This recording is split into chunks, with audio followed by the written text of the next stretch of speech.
අපි තුන්දෙනාත් එක්ක අද හවස ගොඩක් දවසකින් වැවේ යන්න තමයි මේ හදන්නේ. අපි අද සරුංගලෙත් අරගෙන තමයි වැවට යන්නේ. පුතාලා දෙන්න හරිම ආසයි වැවේ සරුංගල් යවන්න. අද ඒත් හුලග අඩු දවසක්. බලමු සරුංගලේ යවන්න පුළුවන් වෙයිද කියලා. අපේ ගෙදර මිදුලේ සරුංගලේ යවන්න අමාරුයි. ගස් වැඩි නිසා ගස්වල උඩ සරුංගලේ රැදෙනවා. වැව ළඟට ආව ගමන්ම පුතාලා දෙන්න සරුංගලේ යවන්න පටන් ගත්තා.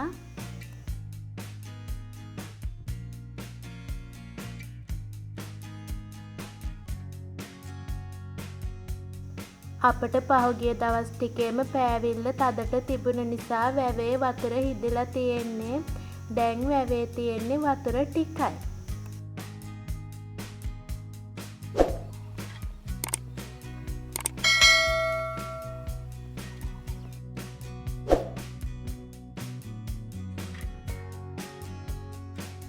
වැව ළඟ මේ හරිය පිට්ටනියක් වගේ හොඳට ඉඩ තියෙනවා සෙල්ලම් කරන්න. සරුංගලෙත් යවන්න හොඳට පුළුවන්. අපේ ගෙදර මිදුලේ ගස් වැඩි නිසා ගෙදරදි සරුංගලේ යවන්න අමාරුයි. ඒ නිසා තමයි පුතාලා දෙන්නත් එක්ක අපි අද වැවට ආවේ. අපි හවස ආපු නිසා අවුවත් පොඩ්ඩක්වත් තිබුණේ නෑ. පුතාලා ගොඩක් වෙලා එතනට වෙලා සෙල්ලම් කරා. අපේ ගමේ තියෙන ලස්සනම තැනක් තමයි අපේ වැව.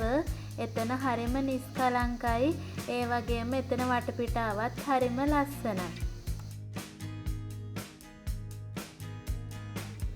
පහුගිය දවස් ටිකේ වීඩියෝ එකක් අරන් එන්න බැරි වුණා.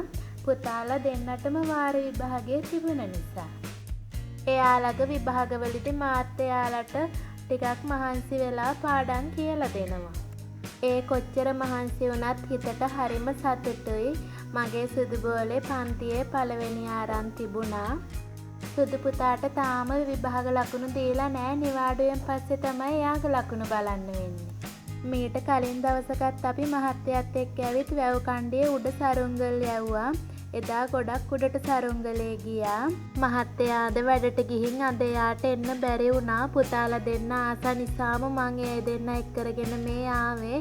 ඒත් පුතාලට තාම ගොඩක් මුඩට සරුංගලේ යවන්න හුරු නෑ. පුතාලා දෙන්නටම ඉස්කෝලේ නිවාඩු මේ දවස්වල එයාලට වැඩිපුර වෙලාවක් සෙල්ලම් කරන්න දීලා නිදහසේ ඉන්න දෙන්න ඕනි නිසායි මං ඒ දෙන්නම එක්කරගෙන වැව පැත්තට ආවේ. වැවේ වතුර පාගන්න එයාලා ගොඩක් ආසයි. ඒත් මං වැඩිය ඈතට යන්න දුන්නේ නෑ. වැවේ මැද කොටසේ ගැඹුරු වලවල් තියෙනවා.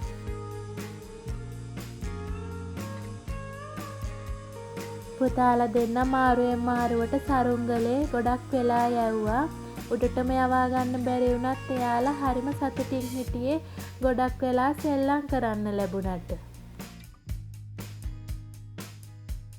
මේ වයසේ ඉන්න හැම පොඩි ළමයෙක්ම ආස සෙල්ලම් කරලා නිදහසේ ඉන්න. අපි යාලට ඒ නිදහස ලබා දෙන්නම ඕනි. වැස්ස වැහැලා වැවේ වතුර පිරෙන කාලෙට මේ කොටසෙත් එක්කම වැවේ වතුර පිරෙනවා. අපිට මේ දවස්වල වැස්ස අඩු නිසා වැවේ වතුර ගොඩක්ම අඩු වෙලා තියෙන්නේ. වැව ළඟ තිබුණු පේර ගහකින් අපි පේර කඩාගත්තා. ඒ ගහේ ගොඩක් ඉදුණු පේර තිබුණා. ඒ පේර හරිම රසයි. මදේ රෝස පාටයි. ගොඩක් වෙලා පුතාලා දෙන්නත් එක්ක වැවට වෙලා සෙල්ලම් කරපු නිසා වෙලාව යනවා දැනුනේම නෑ. දැන් අඳුර වැටිගෙන එන්නේ. අපි දැන් මේ ගෙදර යන්න තමයි හදන්නේ. දිගටම අපේ වීඩියෝ බලන්න. අපේ YouTube channel එක subscribe කරන්න. අලුත් ලස්සන වීඩියෝ එකකින් ආයි හමු වෙමු. හැමෝටම බුදු සරණයි. සතුටින් පරිස්සමින් ඉන්න. බයි.